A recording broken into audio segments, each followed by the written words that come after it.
안녕하세요. DJ 현희입니다. 오늘의 사연 시작해 보겠습니다.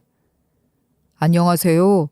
저는 아내와 사별한 지 몇 년이 된 50대 남자입니다. 적적할 때면 유튜브를 틀어 사연을 종종 듣곤 했었는데 대부분 여자분들이 많이 사연을 보내시는 채널에 남자인 제가 사연을 보내도 될런지 싶어 용기가 잘 안 나더군요.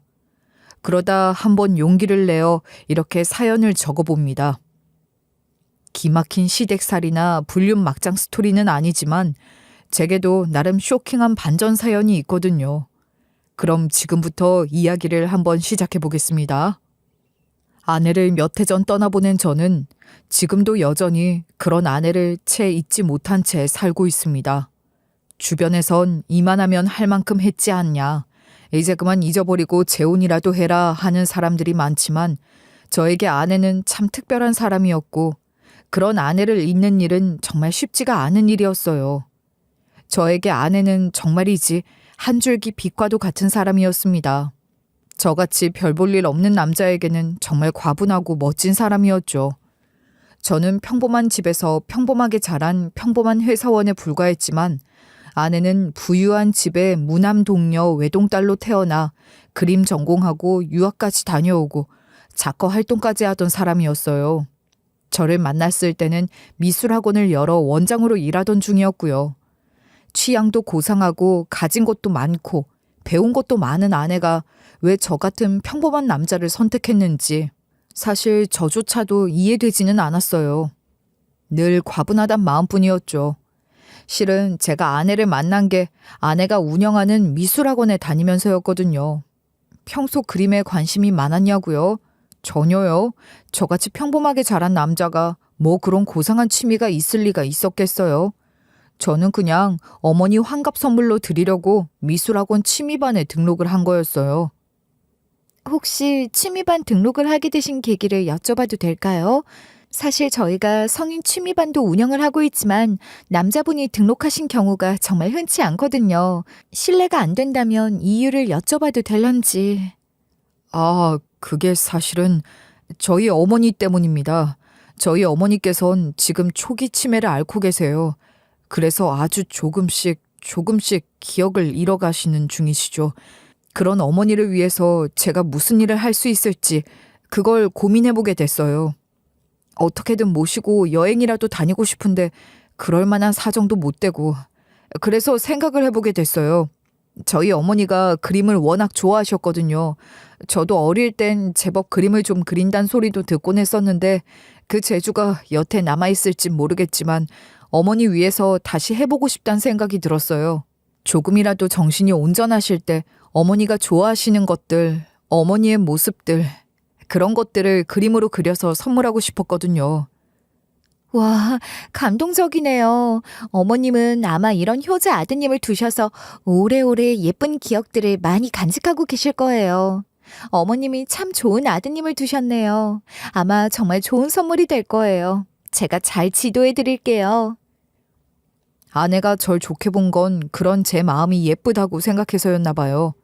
어머님한테 그런 선물을 할 생각을 하다니 어머니가 참 좋은 아들을 두셨다고 자기가 열심히 도와주겠다면서 아내는 저를 정성으로 잘 가르쳐줬고 그렇게 미술을 배우러 다니는 동안 저희는 조금씩 정이 들기 시작했어요. 아내와 감히 연애를 하고 결혼을 하고 그런 생각들은 저는 못했었어요. 저는 제 주제 파악을 아주 잘하는 놈이었거든요. 그런데 아내 쪽에서 오히려 제게 적극적으로 다가와줬고 그래서 우리 관계가 시작될 수 있었던 것 같아요. 하지만 아내 집안에선 역시나 저희 관계를 반대하고 나섰죠. 부잣집에서 귀하게 키운 외동딸이 별 볼 일 없는 놈 만나 시집 가겠다고 하니 반대하시는 것도 이해는 됐죠. 부잣집에서 귀하게 키운 외동딸이 별 볼 일 없는 놈 만나 시집 가겠다고 하니 반대하시는 것도 이해는 됐죠. 하지만 그땐 이미 아내를 향한 제 마음이 너무 확고한 상태였거든요. 저는 장인어른 장모님 앞에 무릎을 꿇고 아내를 향한 사랑과 희생을 맹세했습니다. 제가 많이 부족하다는 거 잘 알고 있습니다.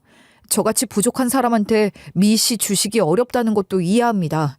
하지만 사랑하는 마음만큼은, 미 씨를 위하는 마음만큼은 절대 누구에게도 지지 않을 자신이 있습니다. 어머님, 아버님, 저 한 번만 믿어주십시오. 앞으로 사는 동안 미 씨 손에 절대 물 하나 안 묻히고 살게 하겠습니다. 제 모든 걸 희생하는 한이 있어도 미 씨를 고생시키거나 힘들게 하는 일은 절대 없게 하겠습니다. 정말 잘하겠습니다. 그러니까 부디 허락해 주십시오. 반년 넘게 지속되던 반대에도 불구하고 눈물로 무릎 꿇고 맹세를 한 끝에야 난 모르겠다, 니들이 알아서 해라 하는 장모님의 허락 아닌 허락이 떨어졌죠. 그나마 장인어른이 장모님보다는 저한테 우호적이셨어요. 그래, 당신도 이제 그만하면 됐어. 뭐 당신은 연애 안 해봤어? 젊은 애들 마음이 뭐 어디 하지 말란다고 멈춰지고 그러는 거야? 서로 좋아 만난다는데 그걸 누가 무슨 수로 말려? 서로 좋다 하면 그게 최고지. 그거면 됐지.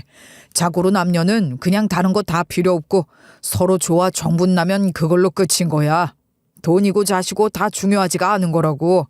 어찌됐든 간에 둘이 잘 살면 되는 거다. 어? 난 내 딸이 좋다는 놈이면 돼. 난 내 딸 안목을 믿어.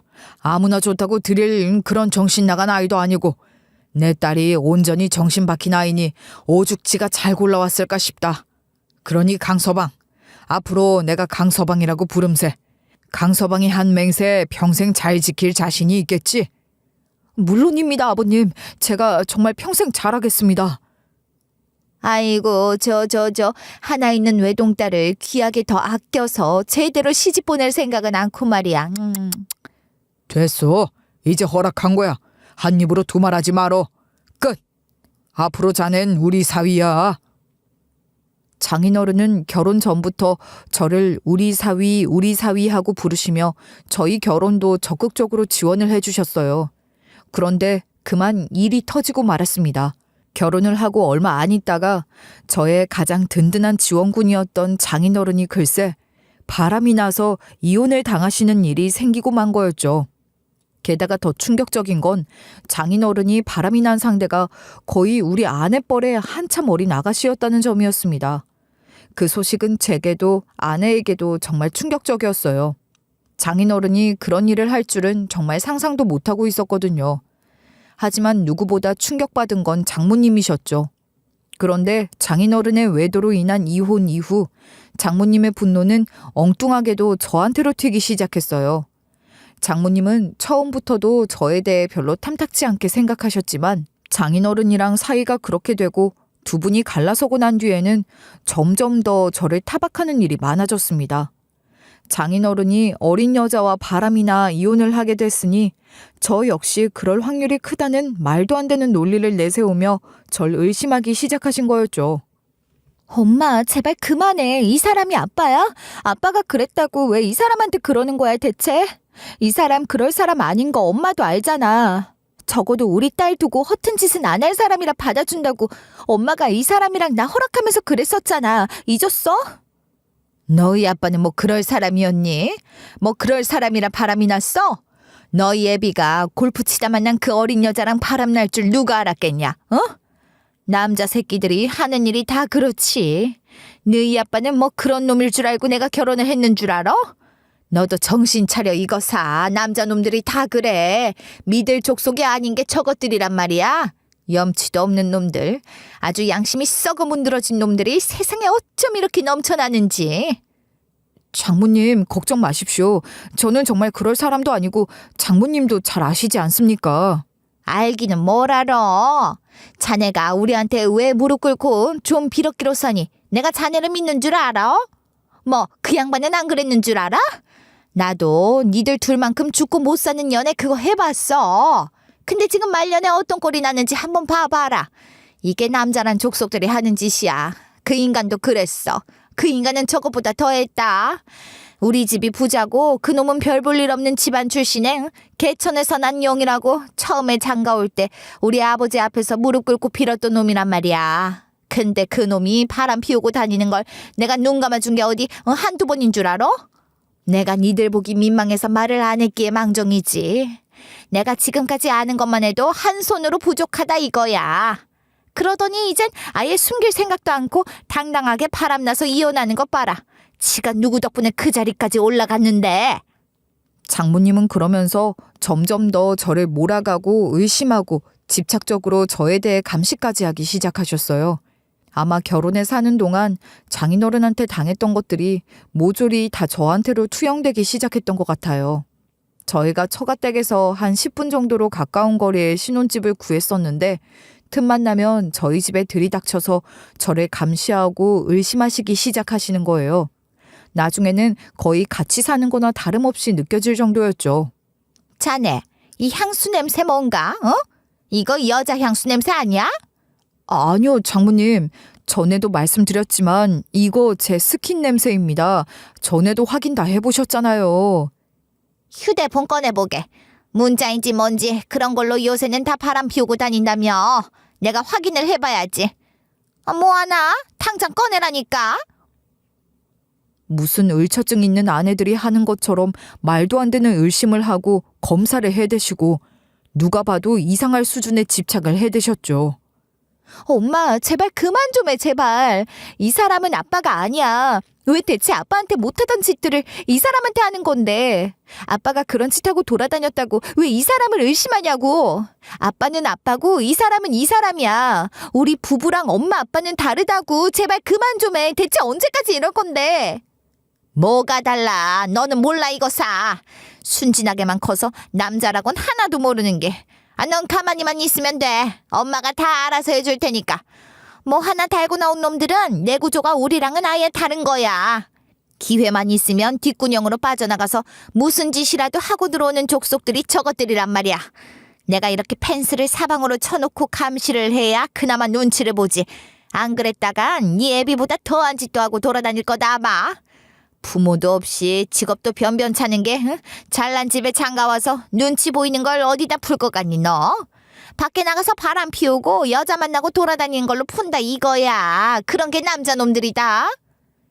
글쎄, 이 사람한테 왜 자꾸 아빠한테 받았던 상처를 푸시냐고요. 이 사람은 아빠가 아니야. 세상 모든 남자가 아빠 같지 않다고. 나 정말 답답해 미칠 것 같아, 엄마. 제발 이러지 마. 조용히 해. 같지 않기는 뭐가 같질 않아. 세상에 안 그런 놈 하나 없어. 엄마가 너 지켜줄 때 고마운 줄이나 알아. 아내는 그런 장모님을 달래도 보고 화도 내보고 울어도 보고 갖가지 방법으로 말려댔지만 한번 단단히 의심을 품은 장모님은 쉽사리 저에 대한 의심을 거두지 않으셨어요. 이미 병적인 집착이 커진 뒤라 그걸 바로잡기란 쉽지가 않더군요. 장모님의 집착은 이미 정상적인 상태가 아니었고 저희로서도 어떻게 할 수 없는 수준으로 걷잡을 수 없어진 뒤였죠. 아, 진짜 미치겠어, 엄마 때문에. 여보, 미안해. 당신한테 내가 정말 너무 미안해서 고개를 들 수가 없다. 우리 엄마 대체 왜 그러는지 모르겠어, 진짜. 물론 힘들고 귀찮고 나도 가끔은 정말 화도 나. 하지만 어쩌겠어. 남도 아니고 당신 어머니잖아.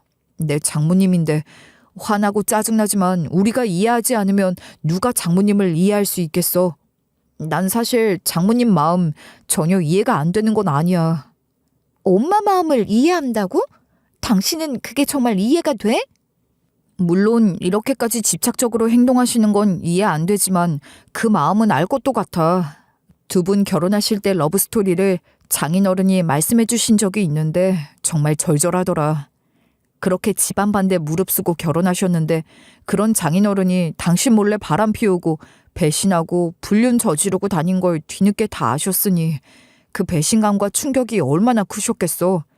게다가 이번엔 거의 딸뻘 되는 여자랑 그렇게 바람이나 이혼까지 하게 되셨고 그러니까 저렇게까지 집착적으로 행동하시는 거 난 조금은 알 것 같아. 일단 장모님 의심 달랠 수 있다면 난 뭐라도 다 보여드릴 수 있으니까 내가 이해하고 참아볼게. 그러다 보면 조금씩 의심도 누그러들고 모든 남자가 다 장인어른 같지 않다는 걸 알게 되실 날도 오겠지. 정말 미안해, 여보. 나도 노력할게. 엄마 상담을 좀 받게 해보든가 뭐든 수를 써봐야지. 안 되겠어. 진짜 도를 넘어도 너무 넘으니까 이건 대체... 차차 나아지시겠지. 우리가 좀 더 노력해보자. 귀찮고 힘들긴 했지만 장모님의 상처 입은 마음도 알 것 같았기에 저는 아내에게 괜찮다고, 이 정도로 장모님 의심 달랠 수 있는 거면 그냥 제가 이해하고 참아보겠다고 했어요. 그런데 사람의 의심과 집착과 혐오라는 건 반드시 점점 커지고 불어나기 마련이라는 걸 그때 저는 간과하고 있었던 거예요. 장모님의 저를 향한 화와 불신은 누그러들기는커녕 날이 갈수록 점점 더 커지기만 했습니다. 사실 저희에겐 장모님 말고도 큰 고민거리가 하나 있었어요. 결혼 후 부단히 노력했지만 도통 아이가 생기질 않는다는 거였죠. 몇 년이 지나도록 아이가 안 들어서니까 저희만큼이나 장모님도 걱정을 하고 신경을 많이 쓰셨어요. 아내한테 몸에 좋다는 건 다 해다 먹이시고 이리저리 애를 쓰는데도 애가 안 생기니까 그것마저도 또 제 탓을 해가면서 잔소리를 하시더라고요. 이게 다 하늘의 뜻인 거다. 하늘의 뜻. 아이는 하늘이 점지해 주는 거야. 삼신 할매가 짝인 사람한테만 점지를 해주는 건데 이렇게까지 애가 안 들어서는 걸 보면 역시 네가 내 딸 짝이 아닌 거다. 아휴, 내가 그때 제대로 뜯어 말렸어야 했는데 내가 미쳤지. 내가 미쳤어. 저것한테 내 딸을 준다고. 그 인간이, 그 양반이 다 저지른 짓 아니야. 난 안 된다고 끝까지 반대를 했는데 그놈이 그렇게 넙죽 받아들여 놓으니 이 사단이 난 거 아니야. 딱 지 같은 놈 같으니 허락했겠지. 별 볼 일 없는 집안에다 아마 바람 피우는 사주도 닮았나. 자네도 어디 가서 다른 데다 에너지 쓰고 들어오니 집에 와 쓸 힘이 없는 거 아닌가? 그래서 우리 애가 임신을 못하는 거 아니냐 이 말이야. 엄마 제발 그만 좀 해. 언제까지 이럴 거야 대체? 그게 대체 무슨 말도 안 되는 소리야. 엄마 이제 엄마 지겹지도 않아? 대체 언제까지 이 사람 탓을 해댈 건데요? 엄마 이거 병이야. 제정신 아니라고. 이럴 거면 나가. 그냥 우리 집에 오지도 마. 내가 그나마 이 사람 때문에 참고 견뎠는데 나 더 이상은 이 사람 보기 미안하고 부끄럽고 창피해서라도 안 되겠어. 제발 그만해. 제발. 나 숨 막혀 죽을 것 같아 진짜. 엄마 때문에 숨 막혀 죽을 것 같다고. 그렇게 나중엔 아내가 장모님을 집에서 내쫓아버리는 사태까지 가고 말았죠. 순하고 고운 성격의 아내마저도 장모님의 집착 때문에 견딜 수가 없어졌고 이제 좀 나아지려나 싶었는데 그렇다고 장모님이 그 말을 고지고대로 들으실 리가 없었던 거예요.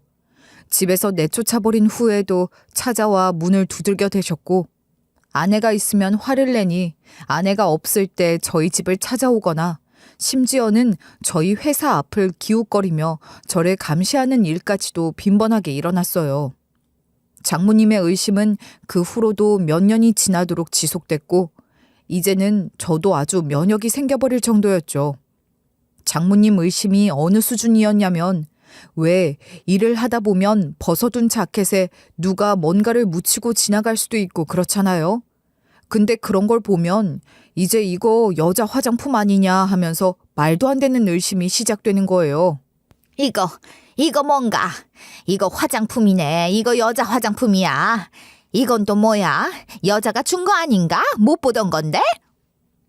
장모님 혼자 저희 집에 들이닥쳐서 그렇게 1인 쇼를 해대면 전 아주 넌덜러리가 제대로 나서 그냥 한 귀로 듣고 한 귀로 흘러버리는 거예요. 저희 아내도 질릴 대로 질려버린 건 마찬가지였으니 이제는 그냥 장모님 혼자 그러시게 내버려두는 경지에 이르렀죠. 장모님은 한동안 좀 잠잠한가 싶다가도 또 어느 순간 장인어른 생각이 나면 득달같이 달려와 저를 잡아대셨고 저희는 장모님을 정신과 상담도 받게 해보고 별별 짓을 다 해봤지만 소용이 없으니 그냥 내버려두고 못 들은 척 대꾸도 안 왔어요. 그것 말고는 도저히 방법이 없더라고요. 그런 식으로 대처하며 오랜 시간이 흘러갔죠. 그렇게 시간은 흘러 어느새 저희는 40대 중반이 됐고 그 무렵부터 정기검진이 중요하다. 2년에 한 번씩 꼭 검사를 받아야 된다. 이런 말들이 많아졌었거든요. 아내도 저도 그동안 간단한 검진들은 받아왔었지만 아예 몸 전체를 다 해본 적은 없다가 그때 둘 다 시간을 내서 아주 제대로 검진을 받아보자 그랬었죠. 그런데 검사 결과 예기치 못하게 아내에게 자궁 내막암이 있다는 사실을 알게 된 거예요. 아내에게 암이 있다는 사실을 알게 되자 저희는 망연자실하고 말았습니다. 아이가 잘 들어서지 않아서 결혼 직후에 한 번 검사를 받아본 게 다였고 그 이후로는 한 번도 제대로 된 검사를 해본 적이 없었거든요. 그냥 우리하고 아이하고는 인연이 없는 모양이다 하면서 대수롭지 않게 넘겼었는데 그게 미친 듯이 후회가 되더라고요. 조금만 더 빨리 검사했다면 더 빨리 치료할 수 있었을 텐데 어떻게 그렇게 무심했는지. 그냥 언젠가 아이가 생기겠지 생각하며 좀 더 기다려보자고만 말했던 아니랬던 게 아니었는데 그러는 게 아니었는데 어쩜 좋아 여보. 미안해. 내가 너무 미안해. 아내에게 무관심했던 것만 같아 제 자신이 너무 원망스러웠고 자꾸만 눈물이 흘렀어요.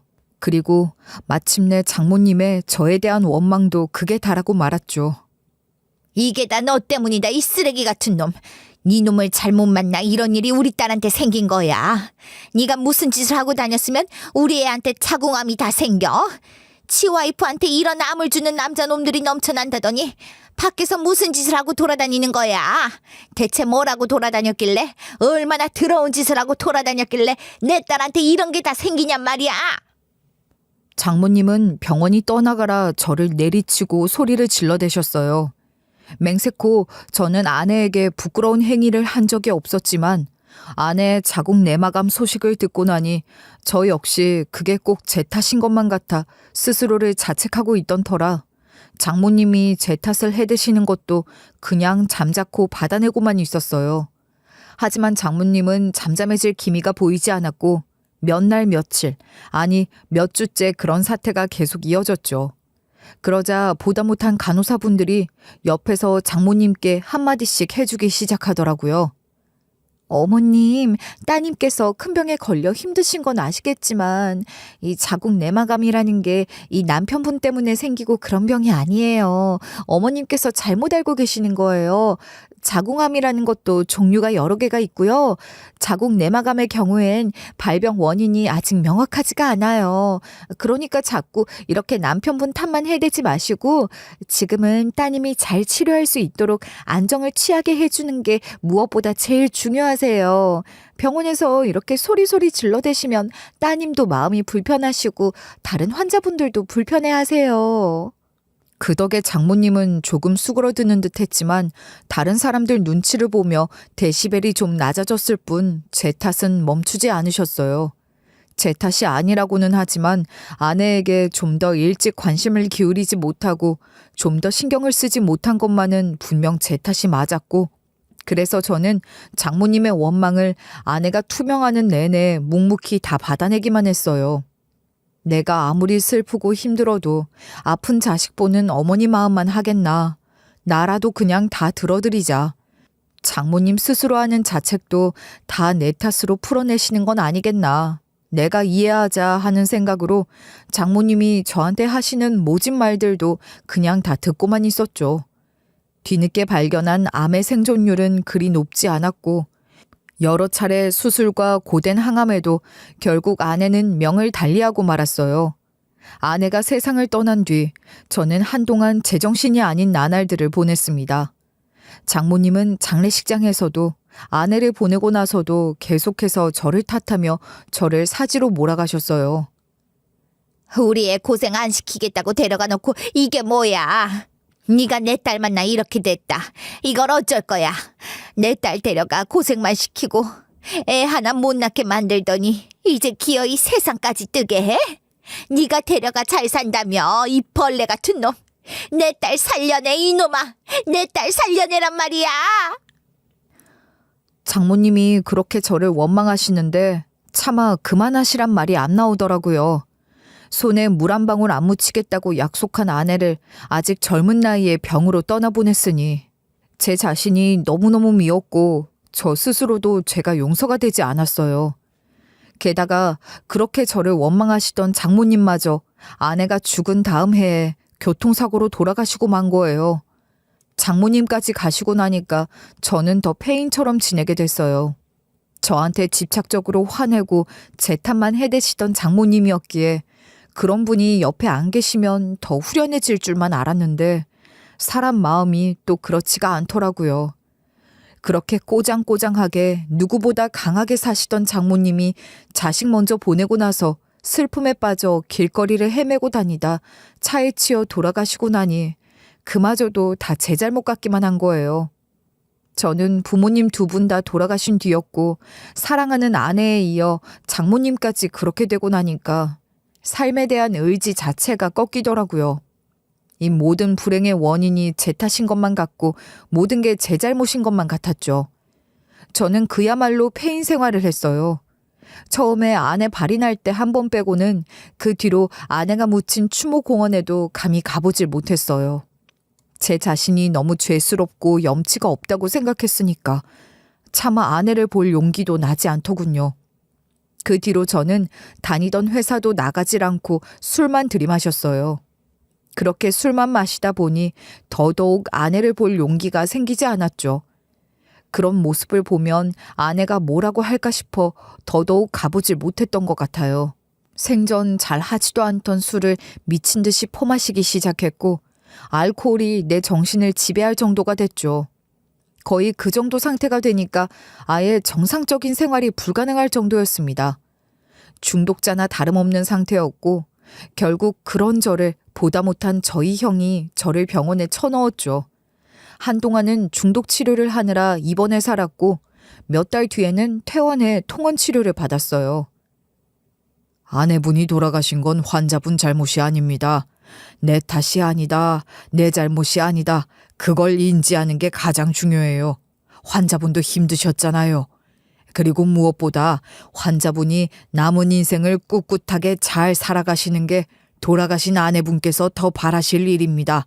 술은, 알코올은 절대 답이 될 수 없어요. 환자분도 이제 그걸 알고 계시잖아요. 병원에서는 계속해서 절 위해 정신상담을 해줬고 솔직히 처음엔 그 말도 다 부질없고 의미 없는 위로처럼 들렸어요. 하지만 시간이 흐르면서 저도 점점 제정신을 차려가기 시작했어요. 아내가 과연 지금의 이런 나를 보면 얼마나 한심하게 생각할까? 얼마나 나한테 미안해할까? 자기 때문에 내가 망가졌다고 생각하는 건 아닐까? 그런 데까지 생각이 미치니까 내가 이대로 있어서는 안 되겠다는 생각이 들더라고요. 그렇게 몸과 정신이 어느 정도 회복된 후에야 거의 3년 만에 저는 아내의 묘를 찾아가 봐야겠다는 생각이 들었어요. 그동안 뭐 하느라 안 왔냐고, 왜 코빼기도 안 보였냐고, 왜 그렇게 다 죽어가는 사람처럼 망가졌냐는 원망 듣지 않게 아내한테 멋진 모습 보여주고 싶어서 머리도 자르고 말끔한 옷도 한 벌 샀죠. 그렇게 오랜만에 사람다운 모습을 하고서 저는 아내가 있는 추모공원을 찾았어요. 그리고 관리실에 물었어요. 저 실은 제가 저희 아내 묘를 3년 만에 찾아왔거든요. 벌초라도 제가 직접 좀 해보고 싶어서 그러는데 혹시 장비 같은 것도 빌릴 수 있습니까? 아, 거기 묘는 매 수요일마다 사모님이 하시는데요. 그래서 아주 멀끔합니다. 저희가 벌초를 다 하는데도 매주마다 와서 다 돌보고 정리를 하고 가시죠. 그래서 여기 있는 묘 중에서도 제일 깨끗한 데가 그쪽이에요. 관리인의 말에 전 어리둥절해졌죠. 아니, 사모님이라니? 장모님도 돌아가셔서 제 아내 묘를 돌봐줄 사람이 없는데 무슨 말을 하는 건가 싶은 거예요. 그런데 관리실에선 그렇게까지 자주자주 들러서 묘를 돌보는 분이 또 없는데 아주 지극정성이시라 저도 참 대단하시다 생각하고 있다면서 알기 어려운 말을 하는 거예요. 전 도저히 가늠이 되지 않았죠. 아니, 아내에겐 가족이 아무도 없단 말이에요. 장모님은 돌아가셨지, 형제 자매도 없지. 그렇게 매주 들러서 묘자리를 돌볼 만큼 가깝게 지내던 친척도 전혀 없고 말이죠. 전 대체 누가 그렇게 와서 아내를 자주자주 들여다본다는 건지 직접 확인해야겠다 싶었어요. 그래서 일부러 수요일 새벽같이 와서는 숲에 숨어 잠복을 했습니다.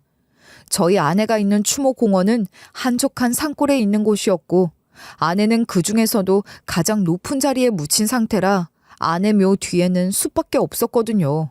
수요일, 저는 캄캄한 나무 사이에 몸을 숨기고 한참을 기다렸습니다. 그리고 아침 9시가 좀 지났을 무렵 저 아래에서 웬 여자 한 명이 올라오는 게 보이더라고요. 그러고는 아내의 무덤을 향해 올라오기 시작하는 거예요. 저 사람인가?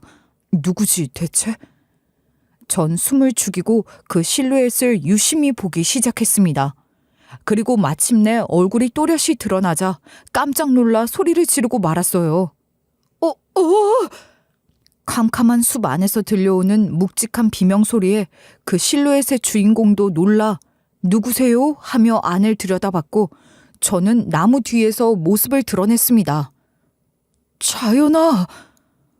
제가 부르자 그쪽에서 아빠, 아니 아저씨? 하는 목소리가 들려왔어요. 자식을 못 낳았다더니 갑자기 무슨 아빠 타령이냐 하면 사실 이건 저희 아내의 투병으로부터도 더 몇 년 전으로 거슬러 올라가는 이야기입니다. 저희 아내는 건강하던 시절 오랫동안 보육원에서 재능 기부를 해오고 있었어요. 아내가 그림을 전공한 미술 선생님이잖아요. 보육원에 다니면서 아이들 그림도 가르쳐주고 봉사도 하고 그랬었거든요. 그리고 그 보육원에는 유독 재능이 출중한 고등학생 여자아이가 하나 있었죠. 아내는 더 젊은 시절부터 보육원에 봉사를 다녔기 때문에 그 아이를 아주 꼬마 쪽부터 봐왔다고 하더라고요. 그런데 그 많은 아이들 중에서도 유독 마음이 가는 아이였대요. 저도 보육원에 두어 번 아내를 따라가 본 적이 있었는데 두 사람은 유달리 마음이 잘 통하는 듯 보였죠. 두 사람이 잘 지내는 모습이 옆에서 보기에도 참 예뻐 보였어요. 그리고 어느 날 아내가 저한테 진지하게 얘기를 꺼내더라고요. 여보, 나 실은 오래 생각하고 고민하고 참 많이 망설였는데 더는 고민을 늦출 수가 없을 것 같아서 말이야. 나 자연히 입양하고 싶어. 그 아이 조금만 도와주면 꿈을 펼칠 수 있는 아이야. 재능도 많고 꿈도 많은 아이가 환경 때문에 움츠러들어야 한다면 그걸 보기가 너무 힘들 것 같아. 당신도 봤겠지만 난 자연이를 정말 오랫동안 지켜봐왔어. 참 착하고 마음이 예쁜 아이야. 나 우리 딸로 자연이 입양하고 싶어. 그래서 정말 책임지고 지원해주고 싶어. 당신 생각은 어때? 아내는 제게 진지하게 고민을 털어놓았고 솔직히 저는 처음엔 좀 망설임이 있었어요. 아이가 생기지 않으니 입양도 생각을 전혀 안 해본 건 아니었지만 다 큰 아이, 그것도 고등학생이나 되는 여자아이를 입양할 거란 생각은 못했었으니까요. 하지만 보육원에 가서 직접 자연이를 만나 이야기를 나눠본 뒤 저는 생각을 바꿨어요. 아내 말대로 자연이에겐 재능이 빛났고 마음도 참 곱고 반듯한 아이더라고요. 비록 좋지 못한 환경이었지만 그럼에도 불구하고 꿋꿋하게 잘 자라서 같은 보육원의 다른 아이들도 잘 돌보고 큰언니 노릇을 아주 잘하는 친구라고 보육원 원장 선생님도 마르고 닳도록 칭찬을 하시더라고요. 그렇게 저희는 여러 절차를 거쳐 그 아이를 입양하게 됐죠. 우리 가족이 된 걸 환영한다. 아직 좀 낯설겠지만 편하게 생각해줬으면 좋겠어. 처음엔 아이가 제 눈치도 보고 저를 어려워하는 듯 보였지만 저도 많이 노력했어요. 진짜 아빠 같은 사람까지 되기는 어렵겠지만 절 최대한 편하게 생각해줬으면 싶어서 친해지려고도 노력도 많이 하고 두 사람 앞에서 텔레비전에 나오는 별별 코미디 흉내도 내가면서 망가지기도 했죠. 그러자 점점 그 아이도 조금씩 저에게 마음을 열어줬고 저희 셋은 진짜 가족이 되어가는 듯 했습니다. 하지만 이때 저희 앞에 다시 한번 걸림돌이 된 건 다름 아닌 장모님이었습니다. 처음부터도 장모님은 입양을 극구 반대하셨어요. 절대 안 된다. 입양이라니 그런 걸 뭐하려 해. 니들이 아직 나이가 그렇게 많은 것도 아니고 더 애써봐야지. 애를 언제 갖게 될 줄 알고 입양을 해. 엄마, 우리 이제 그럴 나이 아니야. 내 나이도 이제 40이 훌쩍 넘었는데 내가 어떻게 애를 가져. 그리고 나 이 아이 꼭 입양하고 싶어. 아니, 이미 입양하기로 결정했어. 엄마가 반대해도 소용없어. 우린 이미 결정했으니까. 안 된다. 내 눈에 흙이 들어가기 전까진 안 돼. 어디 감히 우리 가문에 어느 핏줄인지도 모르는 남의 자식을 들이냐. 애는 무조건 니들이 낳아야지. 지 핏줄 아닌 놈을 어디서 굴러먹다 온 줄 알고 키워? 머리 검은 짐승은 함부로 거두는 게 아니다. 내 자식도 키우기 힘든 세상에 어디서 남의 자식을 주워다 키워. 애를 못 낳으면 그냥 둘이 죽을 때까지 사는 한이 있더라도 입양은 절대 아니다. 입양이라니 당치도 않는 소리지. 그렇게 처음서부터도 극구 반대만 하던 장모님이었는데 심지어 저희가 갓난아기나 꼬마도 아니고 다 큰 아이를 입양했잖아요. 완전히 난리가 난 거죠. 심지어 어느 순간부터 저와 자연이 그 아이를 점점 이상한 쪽으로 의심하기 시작하는 거예요. 왜 제가 앞에서 말했었잖아요. 저를 의심해 집에 와서 계속 감시한다고. 처음에는 제가 직장에서 다른 여자들이랑 바람이 나지 않을까 의심을 하셨는데 입양 결정 후에는 이제 입양한 딸과 제 사이에 대한 의심으로 점점 집중되기 시작했거든요.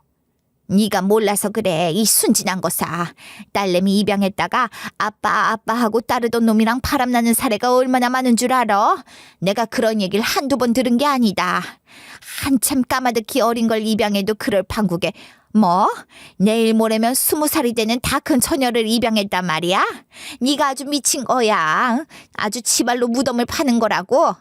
네 남편이 솜털 뽀송한 그년을 보고 눈이 안 돌아갈 것 같으니? 늙은 지 마누라 두고 젊은 게 들어오니 아주 좋아 죽겠지. 장모님, 그게 대체 무슨 소리세요? 진짜 미친 소리 좀 그만두세요. 제발 그만 좀 하시라고요. 정말 저도 참을 만큼 참았습니다. 이젠 더는 못 참겠네요. 언제까지 그러실 거예요, 대체?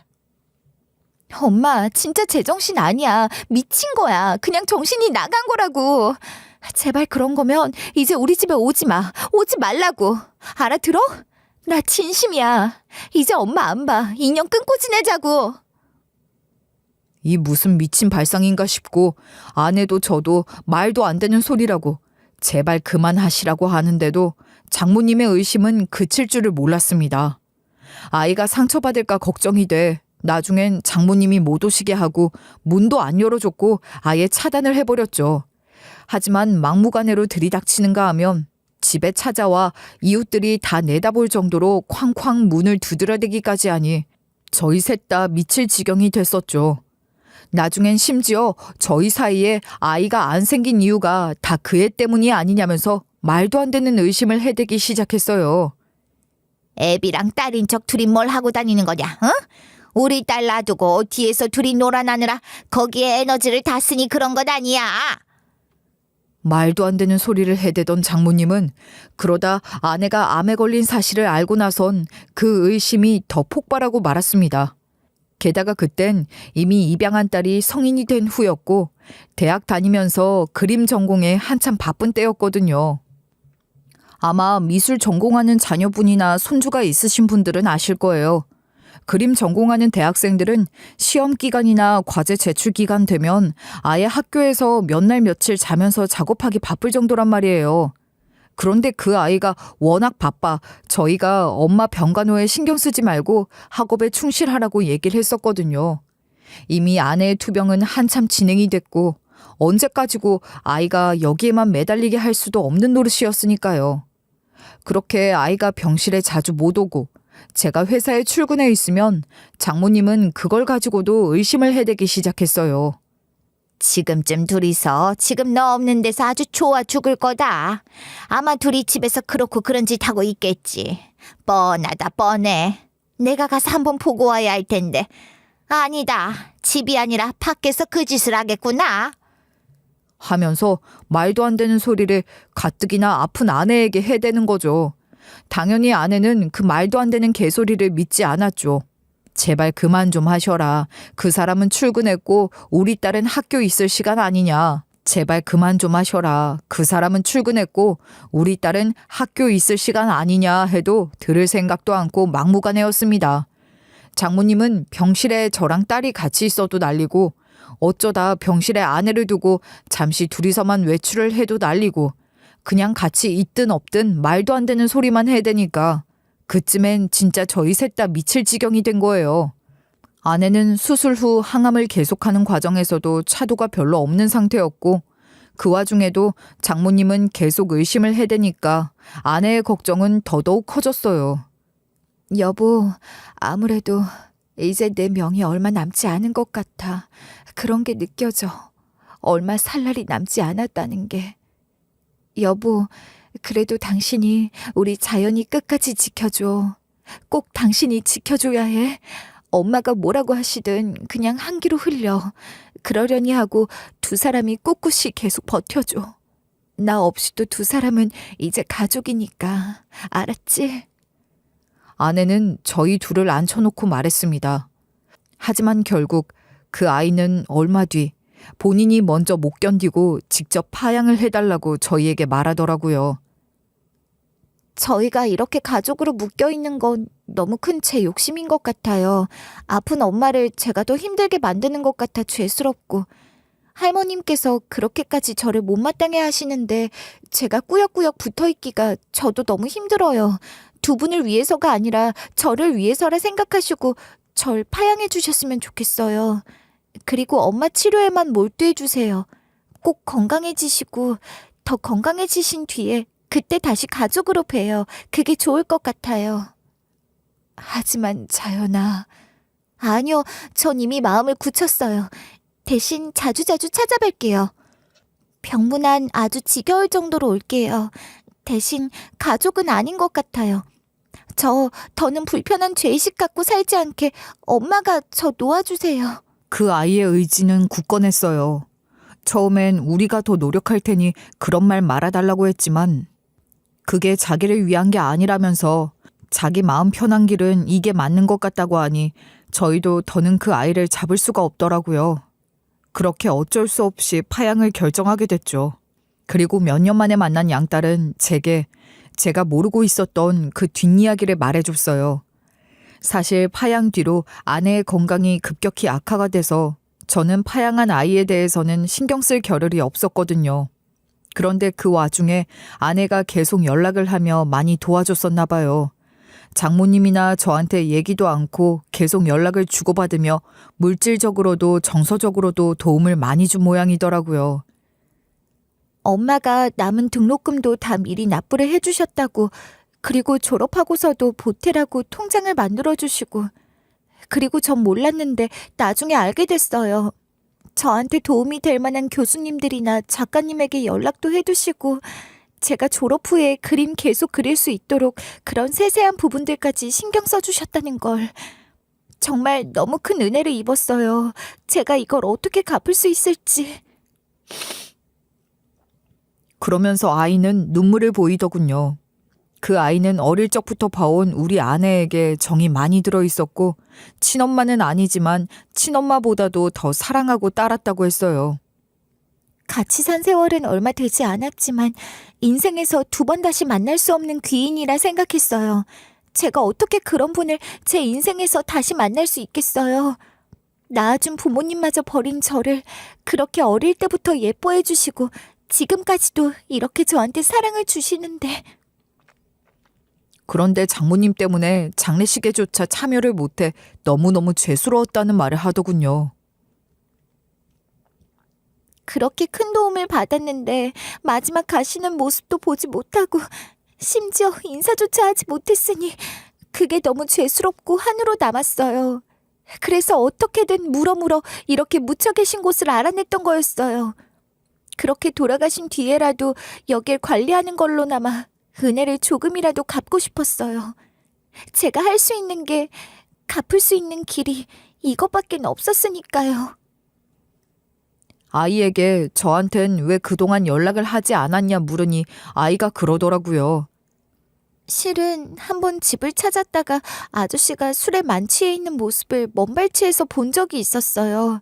그 뒤로 가끔 걱정이 돼 멀리서만 지켜보다가 한 번은 신고를 대신해 준 적도 있었죠. 그러고 돌이켜 생각해보니 어렴풋이 기억이 나더라고요. 제가 술에 빠져 지내던 시절 추운 겨울날 길에서 술을 먹다 엎어져 잠든 걸 누가 경찰에 신고해 다행히 별일 일어나지 않았던 적이 있었는데 그때 전화해 준 게 아마 이 아이였나 봐요. 엄마 떠나보내시고 힘들게 사시는 모습을 보면서 차마 저까지 앞에 나타나질 못하겠더라고요. 그래서 언젠가 괜찮아지시면 다시 뵙고 싶었어요.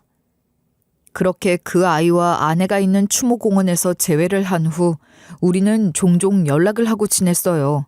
아내에 대한 기억을 나눌 수 있는 유일한 상대이기도 했고 비록 지금은 아니지만 몇 년간 저희는 가족으로 묶여 있었잖아요. 아이가 아내는 엄마 하며 잘 따랐지만 저한텐 아빠란 얘기를 몇 번 하다 쑥스럽다며 잘 못하고는 했지만 저도 그 아이를 친딸처럼 생각했었죠. 하지만 이젠 관계가 좀 변했죠. 아내가 저희 둘 사이의 연결고리였으니 이제 아빠와 딸로 묶일 수는 없다고 그 아이도 저도 생각했어요. 다시 아빠와 딸이 되기엔 너무 멀리 와버린 거였죠. 하지만 여전히 아내가 저희 두 사람을 연결해주고 있다고 생각하고 저는 키다리 아저씨 같은 마음으로 그 아이를 계속 돕고 싶었어요. 이후 저희는 아내 기일이 되면 종종 만나오고 있습니다. 대학 졸업식 날도 참석해 같이 사진도 찍었고 지난번에는 남자친구도 소개받았죠. 남자친구에게 저를 아주 고마운 은사님이라고 소개하더라고요. 남자친구도 생기고 자기 일도 씩씩하게 잘해내고 있는 그 친구를 보니 참 뿌듯하고 뭉클해지더군요. 저희 아내가 씨를 뿌리고 물을 주고 싹을 틔어낸 자리에 예쁜 꽃도 피고 나비도 날아드는 걸 바라보니 참 마음이 따뜻해집니다. 아내는 비록 더 이상 이 세상에 없지만 아내가 남기고 간 고운 마음만은 우리 두 사람 모두에게 남아있는 것 같네요. 저는 그날 그 아이를 제외한 후 다시 삶의 의지와 목적을 되찾은 것 같아요. 그 아이도 아내를 보내놓고 그렇게 꿋꿋이 잘 살고 또 고마운 마음도 잊지 않았는데 어른인 제가 너무 방황이 길었다는 게 부끄럽기만 하더라고요. 저는 아내의 뜻을 이어 아내가 남기고 간 유산의 일부를 자연이와 비슷한 처지에 놓인 아이들을 위해 장학금으로 기부하고 보육원에 나가 봉사도 하고 있어요. 다시 직장을 구해 열심히 일하며 틈틈이 아내가 있는 곳에 찾아가 두런두런 이야기도 나누고 오곤 하죠. 돌이켜 생각해보면 아내는 저한테 참 많은 걸 남겨주고 갔네요. 이렇게 사연을 쓰며 다시 한번 아내를 추억할 수 있어 감사한 마음입니다. 지금까지 제 이야기 들어주신 분들께도 정말 고맙습니다.